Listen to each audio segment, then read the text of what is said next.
Well, welcome to the YCARS February presentation meeting this evening. We have a presentation by AEHJ Andy Kunik on N1MM logging software and contesting.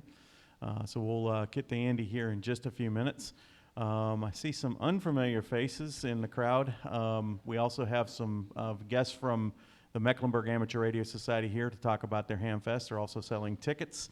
So see those gentlemen over there on the table here, and they'll be glad to help you out with some tickets. So in this side of the house, I don't know your face. Yeah, introduce yourself. Hi, I'm Tim McKee, KO4BAQ. Oh, Tim, very nice to meet you. I've talked to you on the radio a bunch. Great. You've been licensed, what, about 3 months now? When was it? January 16th or so. Oh, well, welcome. Congratulations. Welcome to the hobby. We have any other guests on this side of the room? We got Bob back there. Bob, you want to introduce yourself, sir? To the crowd. Some folks might not know you. Believe it or not, I am an ex-president. I've been here since with the call sign WA2 Echo Mike Foxtrot, electromotive force. And it's good to be here. Well, Bob, we're wonderful to have you back. Congratulations on making it back to the club. And we've got Mark Tarpley here, the state section manager. So Mark's here tonight, and I'm going to let the gentleman from Charlotte introduce themselves. Sean, you want to go ahead? Sure. Yep. Sean O'Connor, KN4FSC. Great. Welcome. David Keever, KB4N. Tom, AA3DBJ. Wonderful. Well, thank you guys, gentlemen. I'm going to give Mark just a few minutes real quick to go over something, and then we'll come to you for Mecklenburg.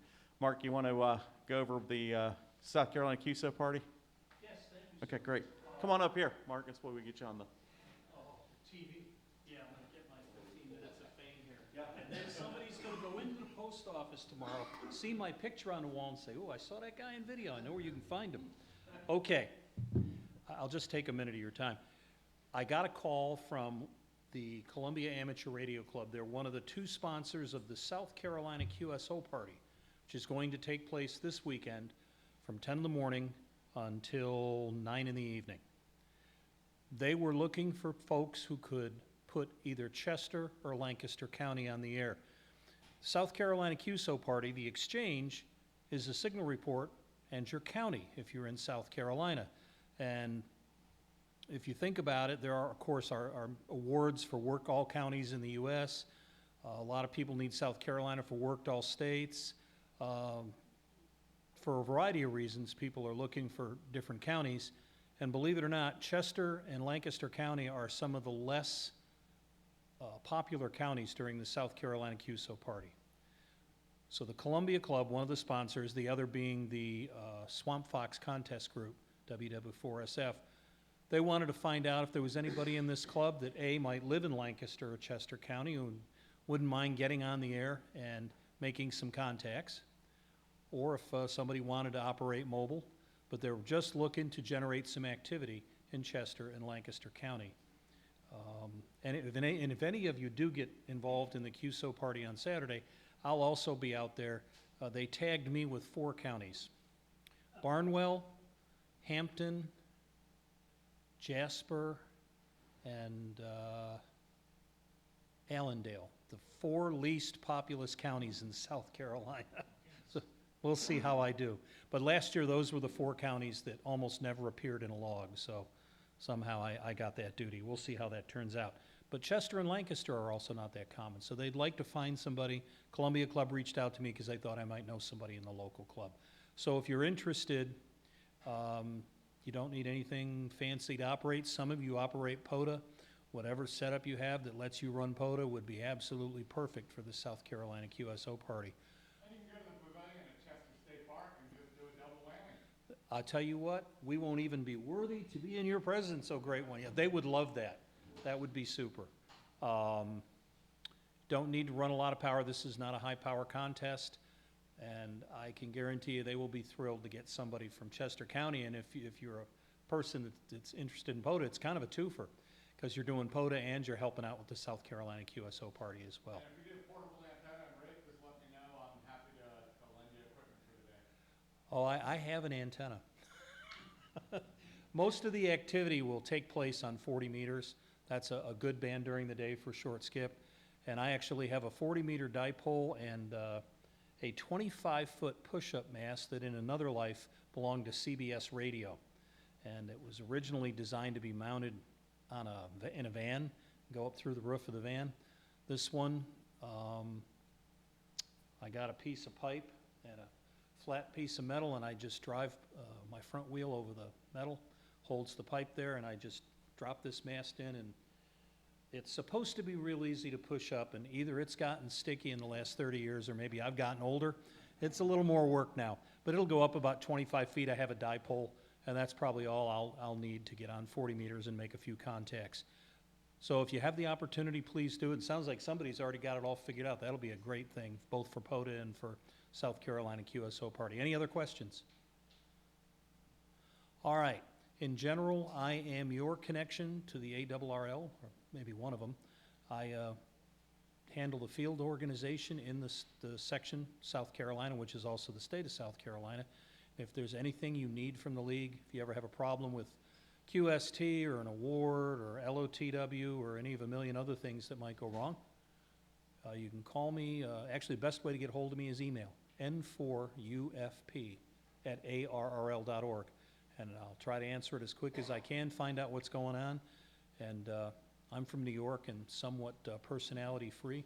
So usually one call to Connecticut is all it takes, and I can usually get something done for you. All right, any other questions? If not, yes. Can I just give you feedback? Yes, sir. I have the new magazine that comes out on the air. Mm-hmm. I think it's great. Because I used to get QSD, and I tell you, those articles were way up here. I'm down here, and it was a battle. But this magazine is very, very concrete, and I think it's just great. Especially if anybody was coming into the. Well, I will share that feedback with the folks in Newington. This is a new thing, so I know they're very interested to know how it's received. Thanks very much. But I have a. How many are here are members of ARRL? Raise your hand. Let you know. So I essentially work for you. So if there's something you need, please let me know. I'll try to do my best to get it done for you.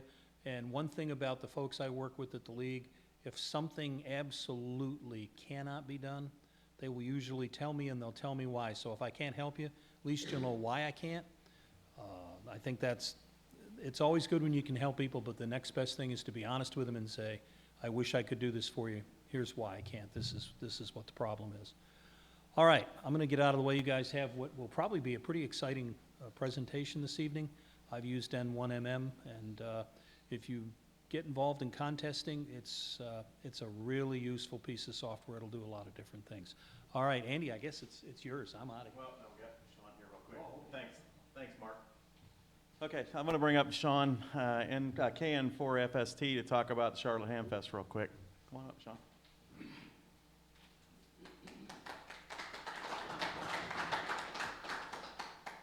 All right. Can you hear me? All right. Yeah, so I'm here tonight to talk to you about the Charlotte Hamfest, which is going to be March 13th and 14th. We'll be opening on Friday at 3 o'clock in the afternoon and closing at 7 on Friday. And on Saturday, we'll be opening at 8:30 in the morning and closing at 4. All right, so we have tickets for sale at the door. If you buy them, they're $10. You can buy them through us for $8. So see David anytime, and careful, he'll try and upsell you. We also have prize tickets, one for $1, or we can sell you a 6-pack for $5, so you get a good deal there. Put on my glasses here. All the tickets that you purchase today will be entered into a pre-registration drawing. So we've got a pretty good prize for that. Also, any individuals age 12 or under will get in free. I don't think we have anyone age 12 here. The location is going to be Cabarrus Arena Events Center, Highway 49, and parking is free. Okay, so if you'd like to attend the Hamfest for free, we do have an opportunity for you. For 2 hours of your time, you can serve as a yellow jacket. You'll basically be helping at the front door and the back door and handing out pamphlets. We'll give you information about where stuff is. So we'd really love to have your help if you're available. If your club wants a Swap Fest table, or if you want a Swap Fest table, we're selling those for, or renting those for $25.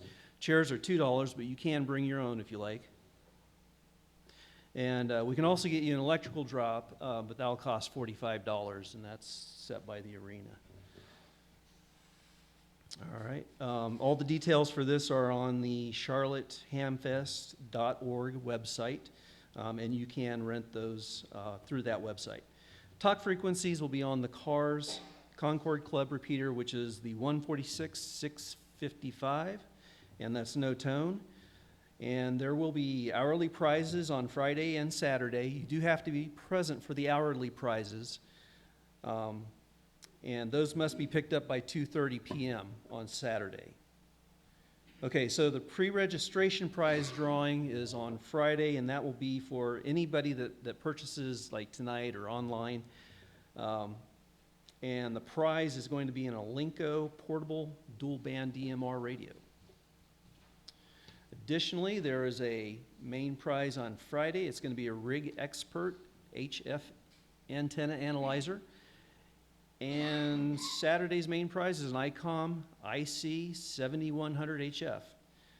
You do not have to be present for any of those three main prizes. Okay. We do have a number of vendors that will be on site, including Quicksilver, Personal Stitches, Wireman, a few others. If you purchase anything at the flea market, we will have a free test table where you can go and somebody will be there to help you test the equipment to make sure it's good. And there's also going to be a booth for the ARRL QSL card checking. Okay, forums. There's going to be 2 forum rooms. And on Saturday at 9 a.m., there will be a ham radio frequency and interference discussion with Kim Craven from Duke Energy. And 10:30 is going to be radio and the disappearance of Amelia Earhart. At noon, there will be a building a solar generator presentation. And 1:30 will be, well, it looks like a mix of representatives from the ARRL, NTS, and Oxcom. Forum room B will have the VE testing at 2 o'clock. I think cost for that is going to be $10. And let's see, there's also going to be at 10 a.m., there's going to be a club forum discussion. I'm not sure what all, it's just area clubs getting together. That's the roundtable. Round table, okay. Great. All right, well, that pretty much covers it. So if you want any tickets, come see us. Like I said, $8, so good deal. All right, thank you.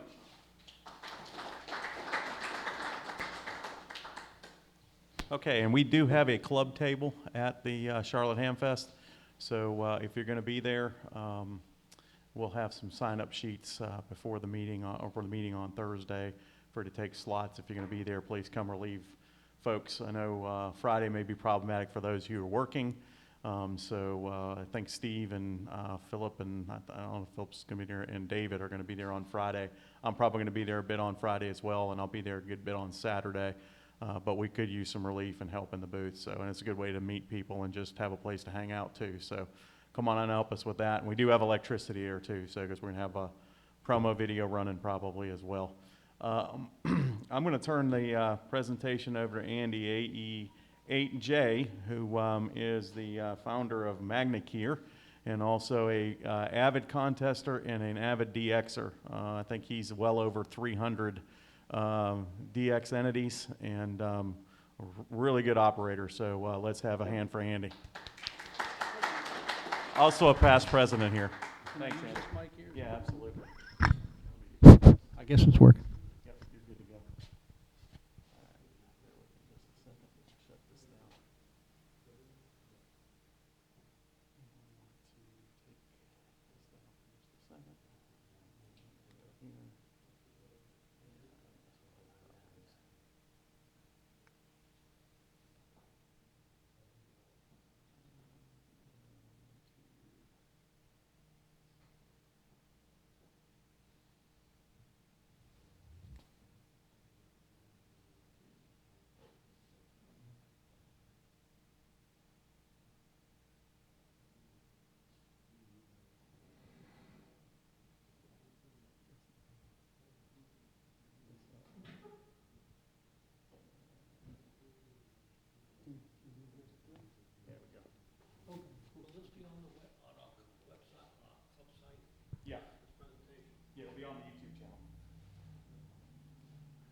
Okay, great. Good evening, guys.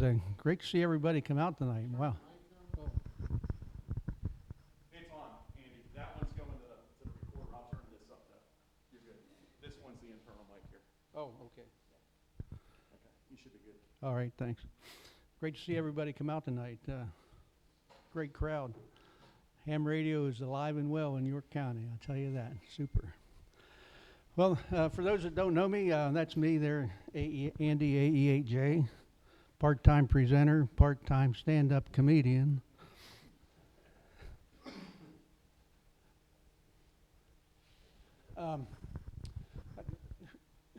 Anybody here already use N1MM logger? We got 2, maybe 3 guys. Super. Okay, good. For those of you that don't know, it's the world's most popular amateur radio logging software. It's used by most major D-expeditions.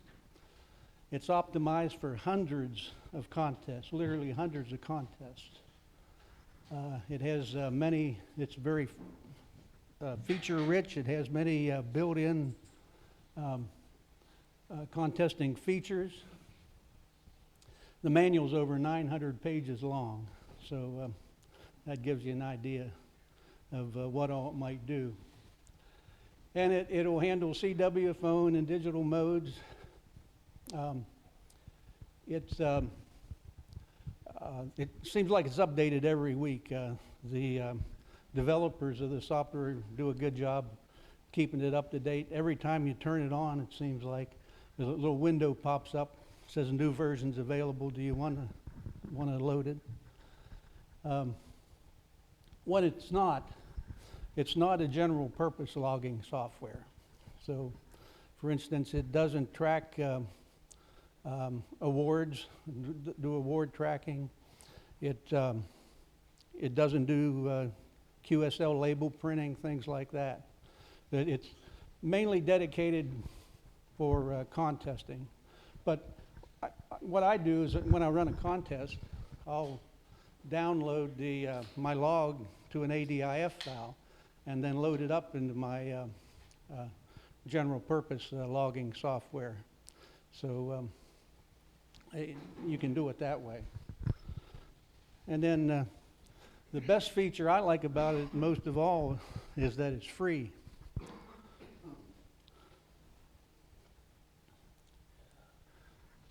To give you some idea how popular it is, this is last year, November's CQ Worldwide DX contest results, or submissions, I should say, to CQ Magazine.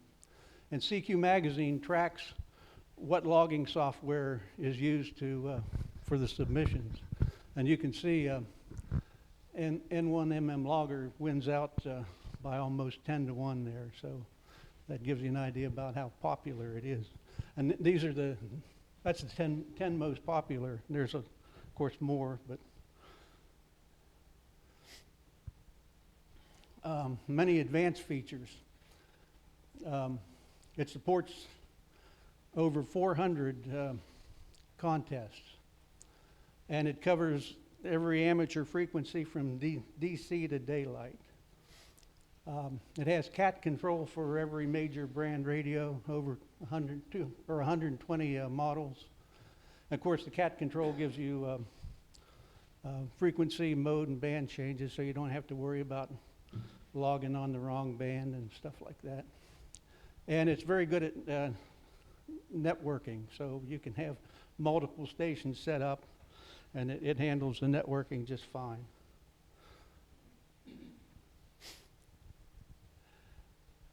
Before we get into the details of N1MM logger, I thought we'd go over the next few slides about contest basics. How many in here operate any contest at all? Not too many. Okay, good. So this will be good for you. It's one of the most popular on-air activities. Any given weekend you turn your radio on, more often than not you'll hear some kind of a contest on some band or some mode someplace. With over 400, there's bound to be several every weekend. It provides real challenges in terms of technical knowledge and the ability to set up stations to operate at their best. Improves operating skills and message handling skills. And it's the fastest way to build Morse code competence is just work a CW contest. And if you're trying to learn Morse code and you're one of those guys that are having trouble breaking that 10 word a minute brick wall, there's no faster way to do it than just dive into a CW contest one weekend. And you don't have to be a pro at it. Go into search and pounce mode, which we'll explain a little bit later. And you can hear the call 3 or 4 times. You don't have to get it the first time. And go back to the guy. You know, if you mess it up, so what? He's going on to the next guy anyway. You don't have to be embarrassed about that. But I guarantee you, sit down there for a day, or if it's a 2-day contest, and at the end of that contest, you'll more than likely double your CW copying skills. Promotes friendly competition, camaraderie, and fun. And they're sponsored by clubs, organizations, and magazines. And rules vary from contest to contest, so it's very important to read the rules of the contest. And there's contests for all bands and modes, but it's important that the work bands aren't used for any contesting. So if you want to get away from contesting, go to the work bands.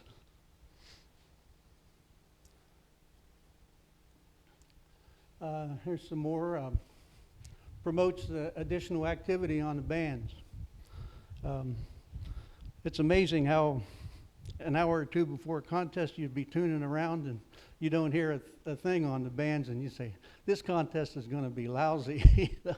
The bands aren't open. But the minute that clock strikes 0 hours, everything just lights up. It's just amazing, you know, how the bands come to life. Another good opportunity is to work a new country, an all-time new one. If you're just working on your DXCC, no better way to work a new country is to work a DX contest, one of the major ones.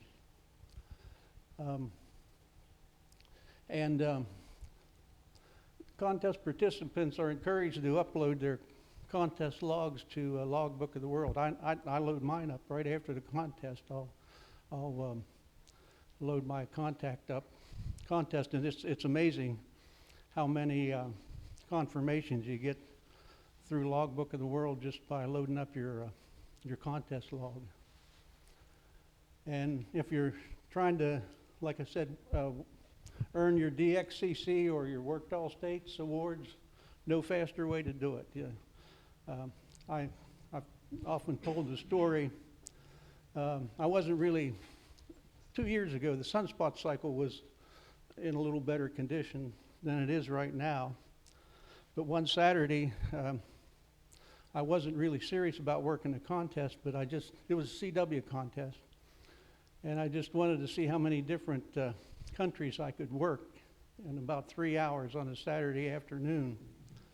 And I ended up working over 70 countries in 3 hours in that one CW contest. So it's a great way to get your DXCC. And there's something for everyone, whether you're an individual operating or operating with a group. There's entry categories for all different scenarios and all different power levels, from QRP to maximum power. And it doesn't matter if you're a big gun with a 10-acre antenna farm with a junkyard in the sky, or you're got a dipole on a city lot. You can still compete in a contest. And there's several different entry classes, which we'll talk about later, that assisted and unassisted. Context changes are repetitive. You send the same stuff over and over and over again. That's another reason why it's good for CW. You know, you don't have to worry about how fast you send. Yeah. If you send the same thing 100 times, you'll get pretty good at sending that same exchange. The exchange varies. You know, it's depending on the contest, the exchange will be different. Could be a signal report, a grid square, serial number, shoe size, the XYL's weight. I've made some of those up.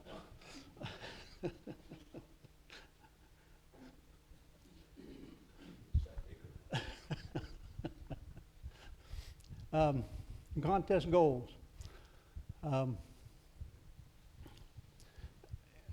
goal of the amateur radio contesting is to contact as many stations as possible during the contest period. An exchange must be correctly sent and received. Every contest has rules, and you can only operate on certain bands and certain dates and certain times. Contacts are made during the contest period, contribute to a score. Logs have to be submitted, and logs almost always are submitted in Cabrillo format.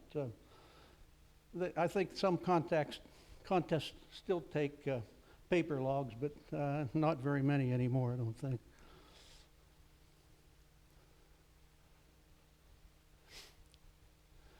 And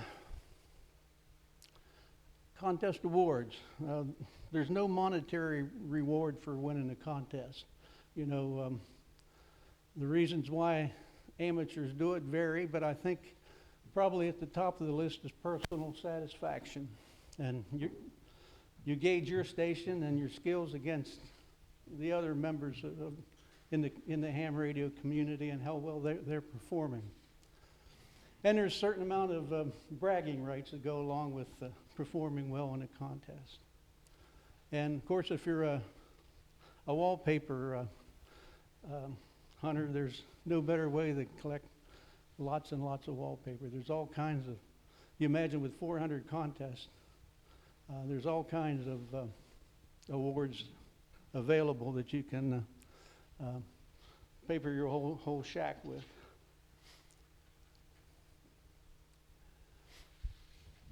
Of all the contests, there's only what I consider a handful of major contests.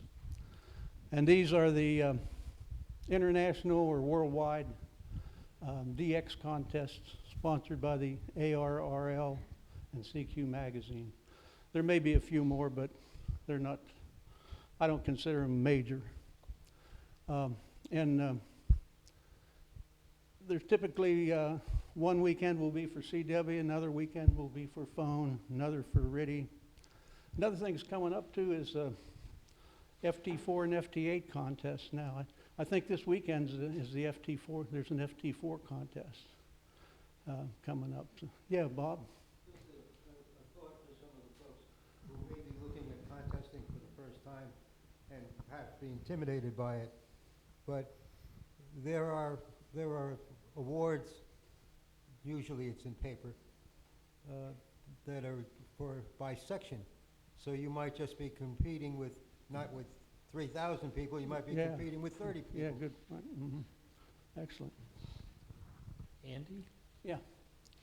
I have to say this, as a league rep, you missed the largest VHF contest of the year. Oh, okay.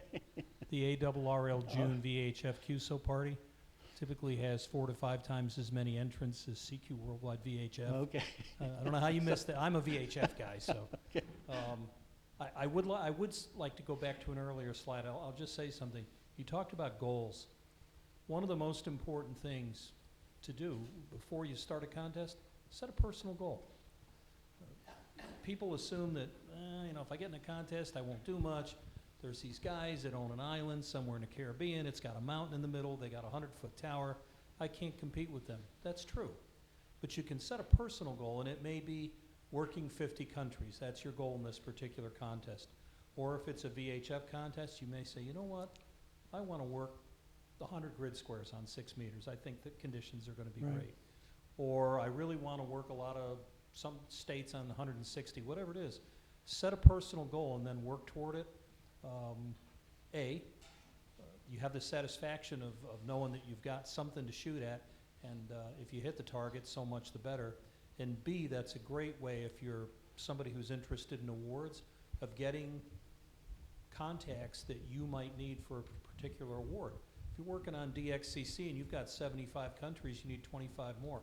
Well, somehow that should factor into your contesting goal, Sure, especially in CQ Worldwide. absolutely. Uh-oh. He's on a roll now. It's fun. That's, you know, that's what the hobby is. It's fun. Absolutely. But it's also a surprise. I went to my mailbox back in early 2016, and lo and behold, there was a certificate for winning the section in the RIDI contest. And I said, how the heck did I do that? I did very little RIDI. But it's on the wall. Right, absolutely. Yeah.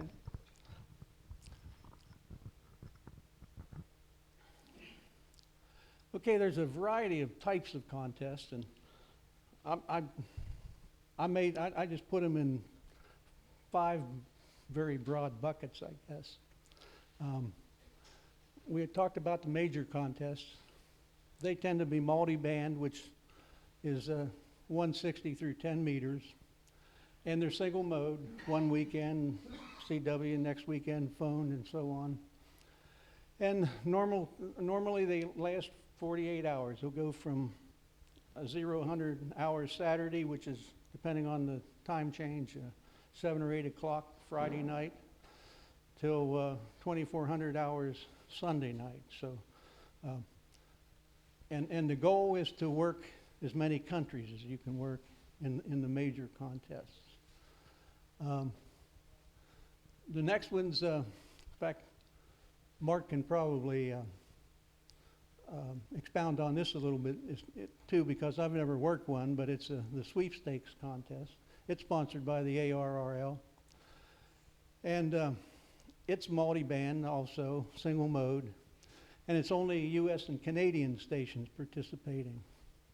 And it lasts 48 hours, and that goal is to work as many ARRL sections and Radio Amateur Canada stations as you can work within the contest time. And that one differs a little bit from the others in that you can only work a station once. The other contests, most other ones, you get points for each band that you can work the same station on a number of different bands. Is there anything I missed about the sweepstakes, Bob or Mark? No, I think if somebody's working on either worked all states or perhaps 5-band worked all states, this is a way to pick up some of those Yep. missing states. Very good. It's a little bit more of a fun contest than, say, CQ Worldwide. CQ Worldwide can get a little bit intense. The sweepstakes is a little less intense, a little bit more fun. It's a contest where you're not likely to be as intimidated. There won't be as many big guns. Yeah, and I think too, if you work all the ARRL sections and all the RAC sections, you get a coffee mug or something like Yep, that. that's And a clean sweep. they call and that a clean sweep, yeah. You get your appropriately priced and never tacky prize. And then the next contest category would be a sprint. And these are short duration contests. They're usually single mode, usually one band, maybe 2 bands. And they only last a couple hours. But the point here is that you have to move, every time you make a contest, you have to move at least 3 kilohertz. So you can't set on one frequency and just call. It's intended to level the playing field with the big gun stations that can set on one frequency and call CQ all the whole contest and rack up a bunch of points. So again, I've never participated in one of those, but it seems like it might be fun, a little bit hectic.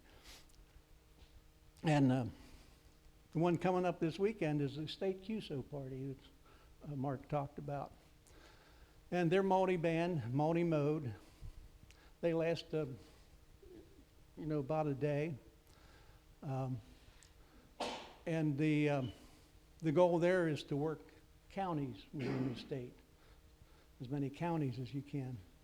And they also have a special class, it's called Rovers, which drive, like Mark was talking about, driving around to the lesser populated counties to give out contacts from those counties. And I think Mark said you're going to handle four counties as a rover. Yeah, Plus Brent? the North Carolina one is on Sunday. Yeah, that's right, yeah. Mhm. And then the last one is the VHF contest, and these tend to be everything above 50 megahertz. And they're multi-mode, and they last a weekend usually. And the goal there is to collect grid squares. And they also use rovers and drive around the state in different grid squares handing out contests. So there may be more variations of those. Yeah. Okay. The gentleman to my left, N4UFP, is the one who polluted my operating by introducing me to 6 meters. I think I was probably a licensed amateur for 35 years before I went on 6 meters. And right now, it's probably not the best place to be. But old Sal, the sun, will return. And if you haven't been on 6 meters when the sunspots are there, Yeah. you haven't lived. That's right. You got to try it. Yeah. Yep. That's right. We're starting to get a few sunspots, though, so I'm hoping things will be picking up here before long.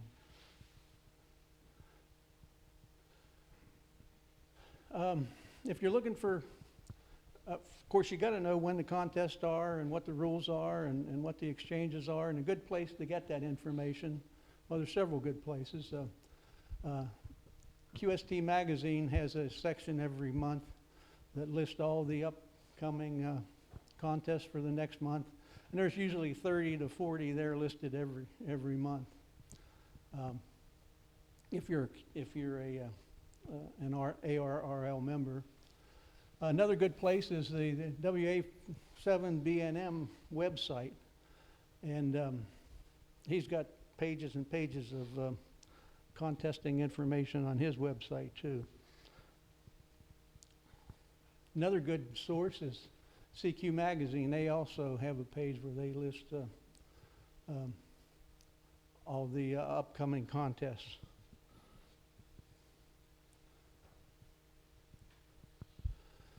Contest terminology. Contesting, like every other facet of amateur radio, has its own lingo. And if you're just getting started in contesting, it can be a little bit intimidating because you hear all these terms thrown out and you wonder, what in the world does that mean? You know, it seems like it's all thrown at you at once. Well, we're going to talk about most of these terms tonight and what they all mean. Every contest has entry categories.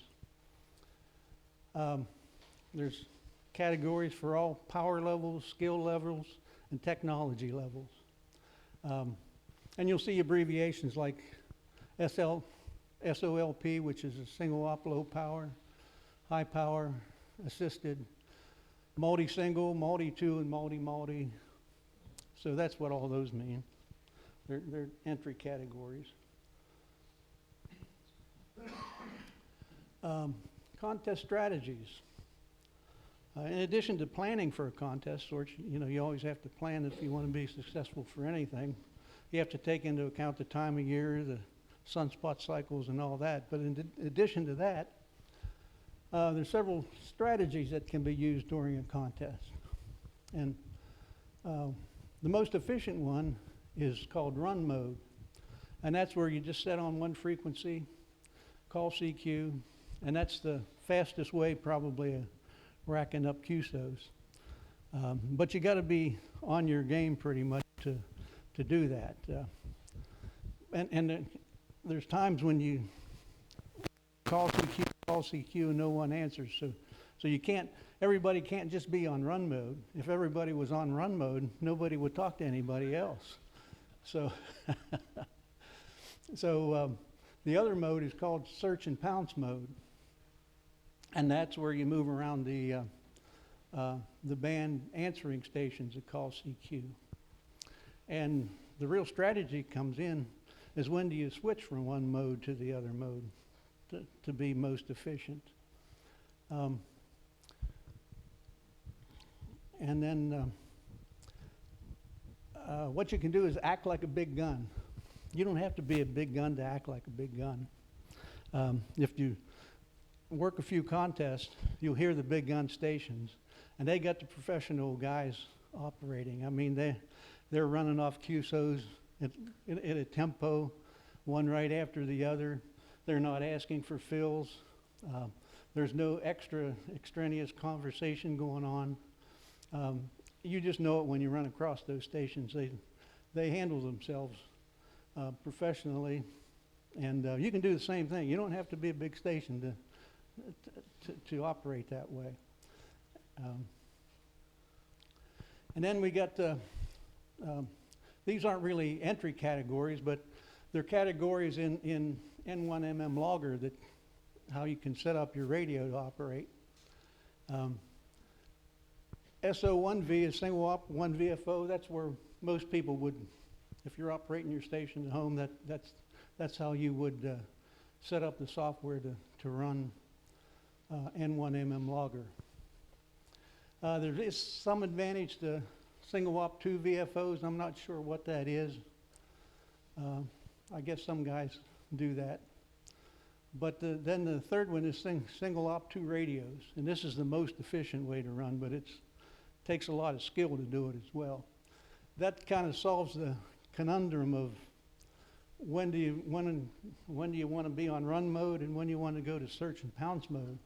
Because what these guys do is they'll set up their first radio with a automated CQing, either with Morse code or a voice keyer, calling CQ on one on one radio, and they'll be on the second radio tuning around looking for in search and pounce mode, looking for multipliers.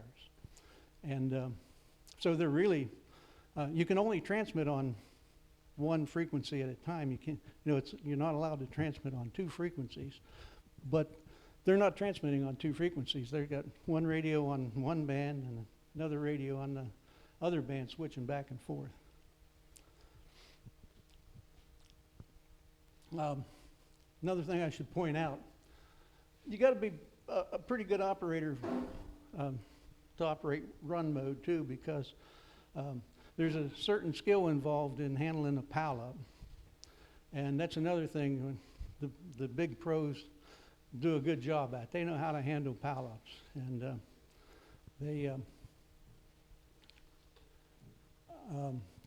so if you're just starting out, search and pounce mode is the best mode to be in, because if you don't catch the call the first time, just wait till we call somebody else and you'll catch it the second or third time. You don't have to catch the call the first time every time, which in run mode you do to be pretty efficient.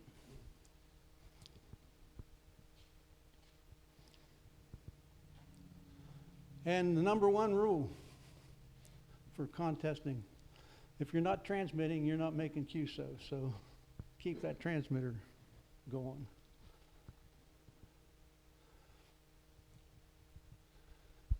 Multipliers and double multipliers. These are bonus points for operating each new multiplier entity that you work. And the multiplier entities are DXCC countries, prefixes, CQ zones, continents, and there's probably ITU zones, I think, another one. There might be a few more too. But those are multipliers. And the way that works is if you work 100 stations at 2 points per QSO and 20 multipliers, your total is 100 times 2, which is 200, and then you multiply that times 20, so your final score is 4,000 points. And one thing that N1MM logger does well is it identifies with color codes what stations are the multipliers, what stations are the double multipliers, as we'll see later.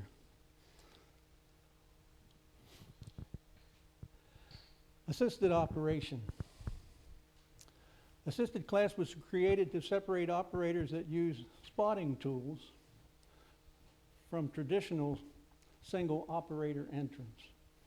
And the spotting tools are things like CW skimmers, DX clusters, the telnet spots, and reverse beacon network spots. Used to be, when these things first were introduced, they used to be illegal to use in contests.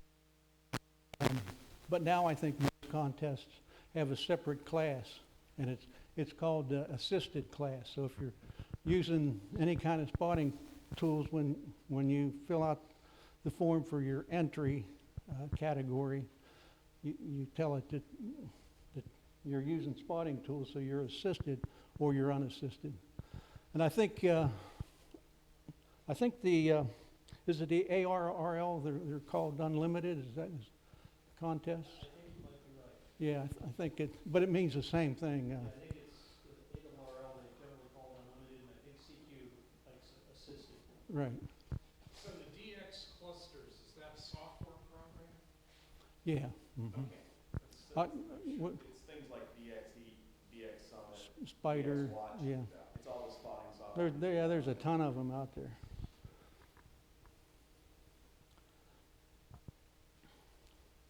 Cut numbers. As if Morse code wasn't hard enough to learn already with with Q signals and pro signs and punctuations, and now they throw in cut numbers.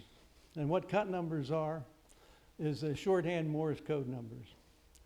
And some of them you're familiar with already.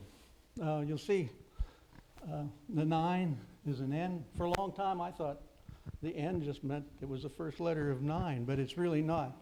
That's a cut number abbreviation for 9. So on Morse code you'll hear they'll send 5NN all the time, 599 for a signal report. But so that's the most common one.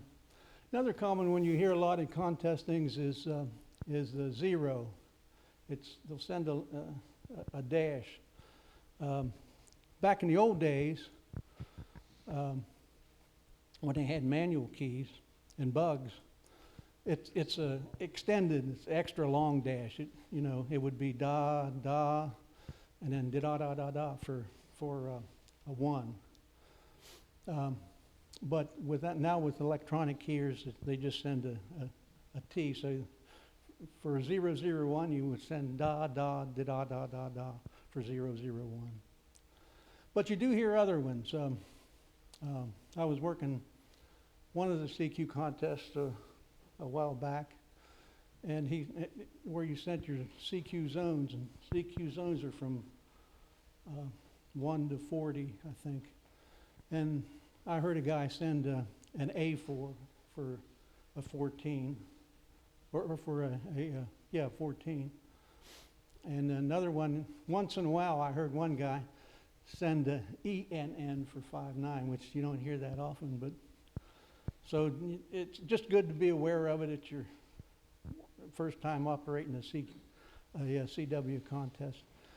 They'll throw you a loop like that, and you may not know what they're talking about.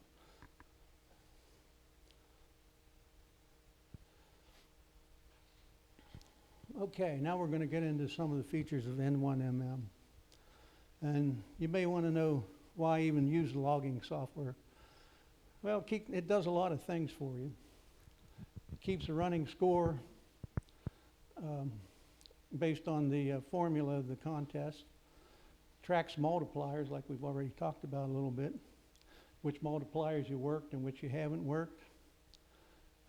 Provides visible clues of how many contacts you're making. Like Mark said, you can set a goal, say 50 QSOs an hour, and there's one window of N1MM that will keep track of that and show you a graph of how well you're performing against your goal. Of course, the one big thing is station control. And pre-recorded Morse code and voice coded responses, CQs and responses. And automatically submit logs in Cabrillo format, which we already talked about a little bit. So it does a lot for you for contesting. There's a kind of a typical screen of N1MM logger that I use. It's important to remember that these are all individual screens, and which ones you have open and how you arrange them is a personal preference, and maybe depending on the contest you're running. You can run the whole contest with just the one window open, but you won't take advantage of all the features on N1MM. And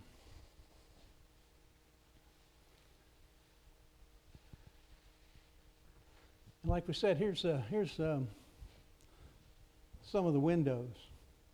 It's a good way to learn N1MM too. Like we said, you don't want to just sit down and try to read a 900-page manual and expect to learn how to use the program.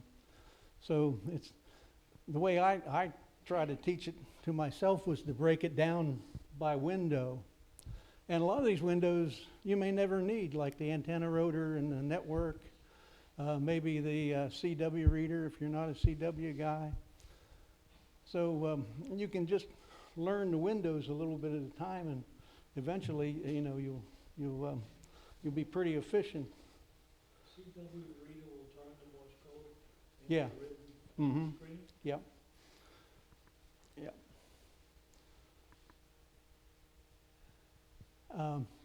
Another good thing about N1MM Logger is the website is laid out excellent.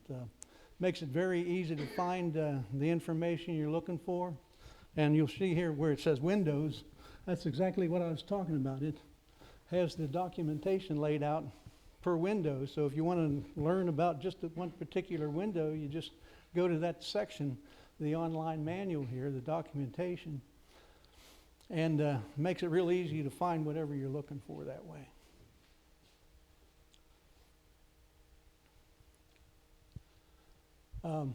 First thing you got to do when you first load up N1MM Logger is you'll be presented with a screen like this, and you have to enter your station information in it. And it's important to fill this out correctly because it takes that information and plugs them into the macros for your responses. Like your call will be in there, your section, contests that require a section number in the response, it'll automatically put your section in there or your grid square. So it's important to fill that out right. And it's also important to set the time and the date right too, because you want to make sure you get the right date and time for the contest. Is it Zulu time? No, that's local. You set that local, but it automatically converts it. The next thing you want to do is you have to choose what contest you want to operate, and that's that drop-down window at the top. Right now I've got it selected for the CQ Worldwide single sideband contest. And when you pick the contest, what that's doing, it automatically sets up a database on your computer. And what you do is you pick a log to put into that database. So you can have as many databases as you want, or you can have as many logs in any particular database that you want. So it's very flexible on how you want to set it up. Some guys, like I do it per year. So I'll put all the contests in one database per year, and then next year I'll start another database, put all the contests in there. But you don't have to do it that way. You can arrange it however you want. But you have to pick that. And then once you pick it, it will populate this field, and that's called the setup. And those are predetermined, sort of programmed in there. But you may want to change some of those. It's making the best guess of how you're going to operate. And if you have a doubt about that, you click that Show Setup, and it'll take you to a web page that'll give you more information about what all that means and how to set it up. And if you want to know more about the contest rules for the contest that you selected there, you click on that Show Rules tab, and that gives you all the rules for that particular contest. So are you loading in all contests that are listed in the CQ magazine, or are you picking out which ones? Which you one? wanna- Yeah, there's 400 listed in here. Right. You just pick out the one that you want to operate.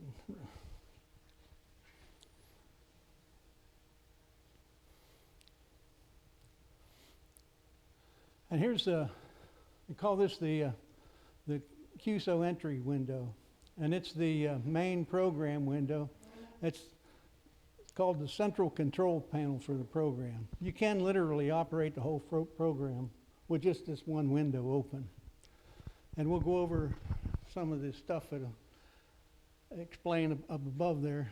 In the title bar up there, it shows the frequency that you're on, the mode you're in, and what radio you're on. And if you're only one VFO, it'll be VFO A, or if you're operating with two VFOs, it'll tell you which VFO you're on. The next one, you can't reach it up there, but this top one up here, that's sort of like what I call the on-deck circle. When you click on a call in the band map or the telnet window, whatever it is, it'll pop the call up in that on-deck circle, and it'll tune the radio to that frequency that he's on. And if you decide to work him, you click on it, and it'll put him down into the QSO entry window there. And it'll default to the 599, and you have to add in this case, the exchange as a CQ zone. So you have to add that. Here on the right, it lists the band that you're on. These two dots, if you're only operating one VFO, they don't matter. But if you're operating two VFOs or two radios, what's called the focus that the window is set to, which VFO has the focus. But normally, if you're just operating with one VFO, you don't have to worry about those. And there's the run and pounce selection there. And since this is set up for CW, it has the words per minute there, which you can change. Then the buttons here are all the responses. Because it's in search and pounce mode, you don't see a CQ button there. But if I would change that to run, one of those buttons would change to a CQ button. So if you want to call CQ, all you do is mouse click that CQ button, automatically sends out your call. If you got it set up for a voice keyer, it'll automatically send out your call in voice, or send out CQ with your voice or CW, whichever mode you're in. And then down here, It gives you the beam headings for short path and long path. Tells you the miles, the station. This is the South Africa station, ZS. So it tells you the miles out the distance in miles and kilometers, and tells the sunrise and sunset times for his location. So there's a lot of information in that one window. Down here, it keeps the running total of your QSOs, how many QSOs, multipliers you've worked, and so on, and then your running total of your score right there. So that's probably the most important window of the whole thing.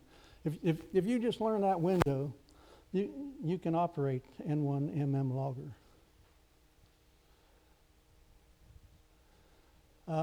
Another window is the contest log window, and it shows you the contest that you're working on in the title bar up there, and shows the time and the call signs, the frequency of the contest you're working. And you'll notice it's a split window here. Lower half of the window here, it shows, like that station up there, that GM4ZUK, tells you what other bands you've worked him on down here in the lower part of the split window, if you've worked him on other bands. Keeps track of the multipliers over there, those red check marks.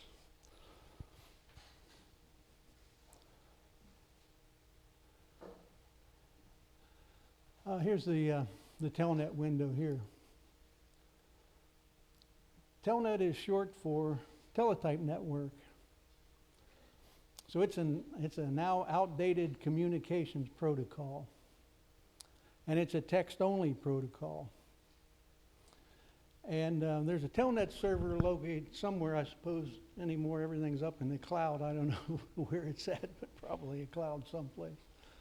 And it collects spots from a bunch of different sources. It collects spots from manual spots, skimmer spots, and reverse beacon network spots. And it displays them on the list here.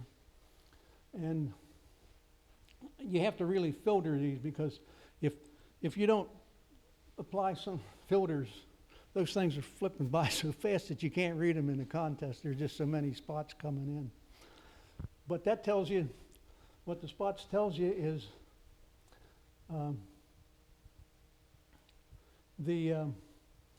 who spotted it, the station that spotted it, the frequency, the DX station, and there's a message field there, and it gives you a time and sometimes a grid square. So there's a lot of information in that Telnet window.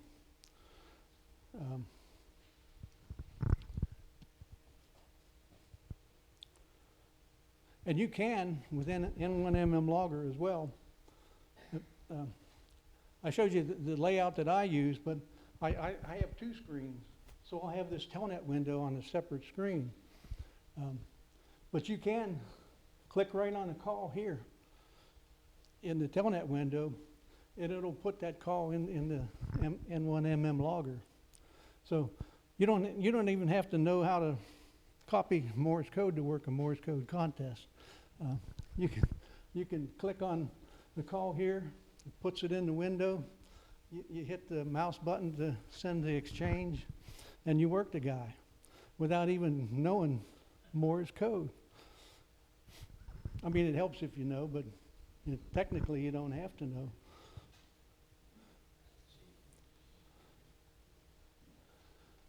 Here's the band scope window. It's one of my, I like this band scope better than the band scope on my radio, actually. It tells you a lot more information. It's a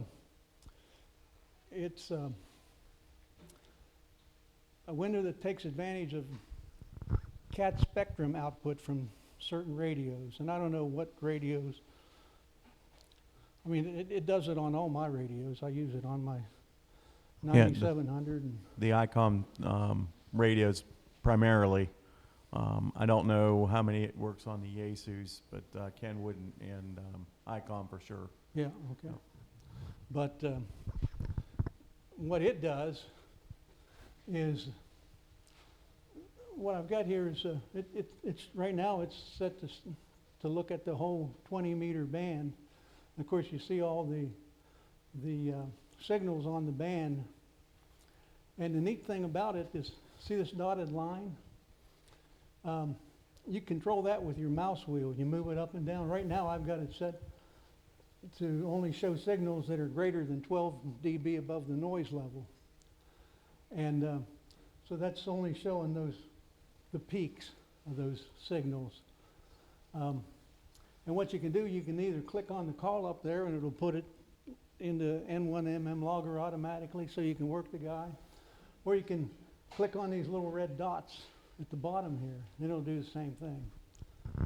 And then once you worked all those guys and you want the next, you can actually just turn your mouse wheel and lower that down and you'll get some of the weaker signals too, and you start working those guys.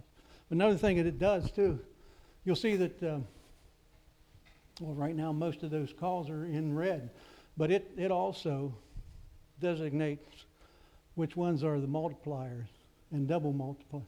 Right now there's no double multipliers there, or they'd be green. But that's the thing, when you first start a contest and you see this screen get populated, they'll be all green if it's a double multiplier contest, because they're all double multipliers starting out. But the more you work them, you start seeing less green and more red. Pretty soon you work all the red ones and they're all blue once you work all the multipliers. But yeah, it's really a nice feature in N1MM logger, is that monitor scope.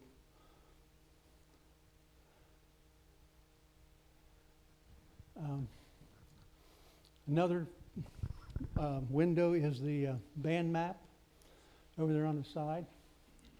It's a graphical real-time display of the call signs arranged by frequency, starting at the top with the lowest and working down to the higher frequencies. And you'll see that, and it's populated by the telnet window too. And these calls are color-coded too. And you'll notice, I don't know how well it's coming out on the screen, but you see a little symbol next to it there. That's telling you that that station is in the gray line. So it's probably a good time to working. And you'll see also a beam heading next to it there. What you do is click on that, and if you get your rotor set up, it'll automatically turn your rotor to that beam heading. So it's pretty much automated. What did I miss? Guess that's everything.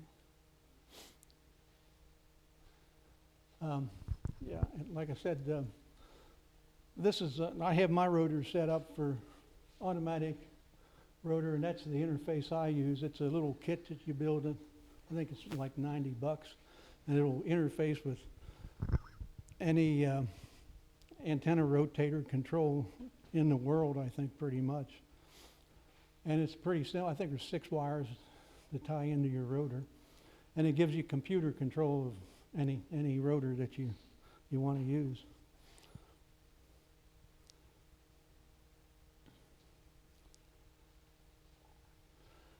A multiplier window.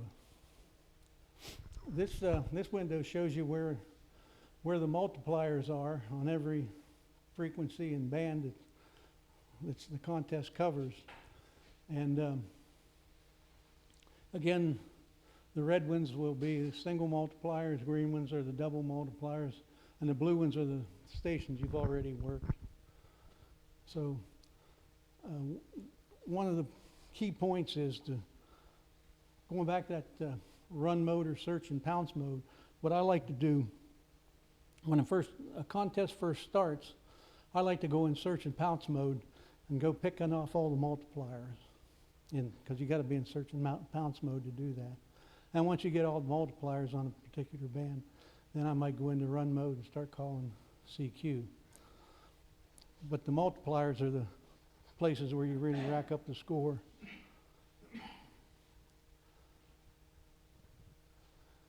And then another window is the score window. It keeps a running total per band. These are the bands. How many QSOs you have on that bands, how many points, how many zones, and how many countries you've worked. Because zones and countries were multipliers and double multipliers in this contest. It keeps a total score and an average of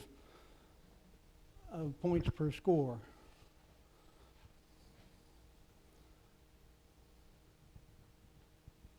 And here's one we're telling you where you set your goals.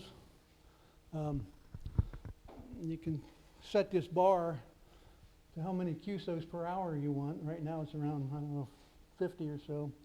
And then it keeps track of how well you're doing based on the goal that you set, how many QSOs per hour you're running.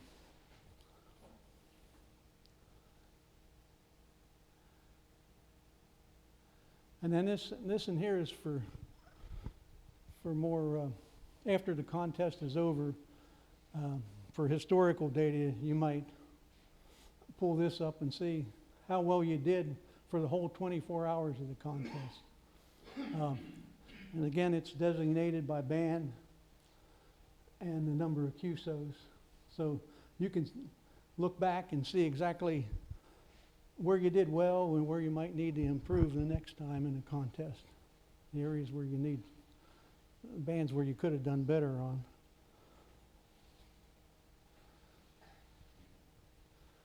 And then this, it does have a pretty neat gray map that I like about it. It's got a little red dot there that shows where Rock Hill is. That's my station. But as you work different stations, little white dots start popping up all over the band to show you the stations that, or the countries that you've worked, which is pretty cool.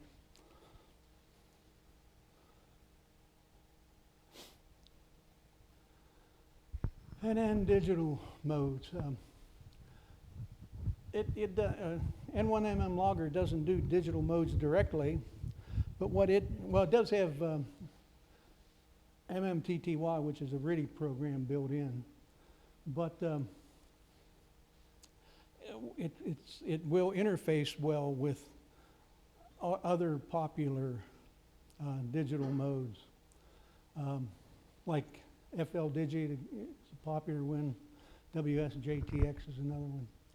So it does handle digital well, and when you log a contest or a contact in your digital software, it automatically will put it into the N1MM logger log.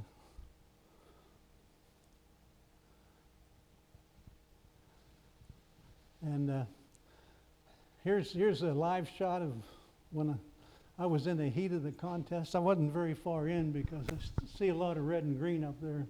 I was only, 12 contacts in, I think, or something like that. But shows you how busy the band can get during a CW contest. And that's just the CW, that's not the whole band, that's just the CW portion of the band. So it can get pretty hectic at times. And like I said, you don't even have to know CW. If you want to work this guy, you want a double multiplier, you just click on him.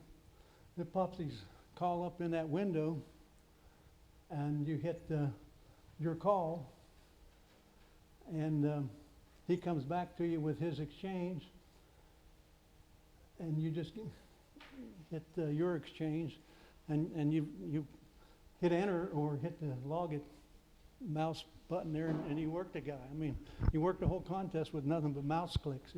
It's just that simple.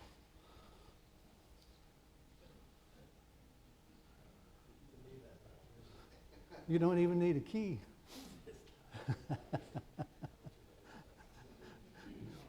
Oh, if you're looking for additional information on contesting, there's several good sources. One good source here is the National Contest Journal. It's a bi-monthly publication put out by the ARRL. I don't subscribe to it, but I've seen the copies of it, and it's got some always good information in there. Another good source for contest information is Contest University. They have a great website you can go on to, and there's all kinds of YouTube videos on there. Talks about everything contesting under the sun. They have a forum every year at the Dayton Hamvention, and they always get over 300 participants. And they get all the famous people in ham radio as presenters there. Guys like Bob Heil, Gordon West, Tamitha Scove, the space weather woman. She's always there giving presentations. So it's a, and they got a good website too for all kind of contesting information.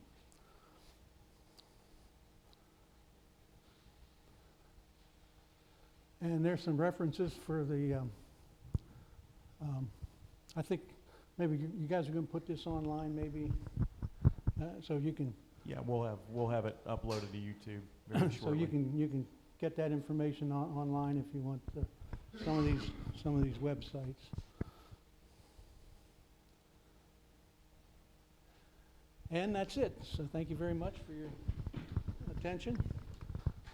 And good luck in the contest. Anybody have any questions? This is all, and it's a free program, I mean, Yeah, it's all free, yeah. Uh-huh.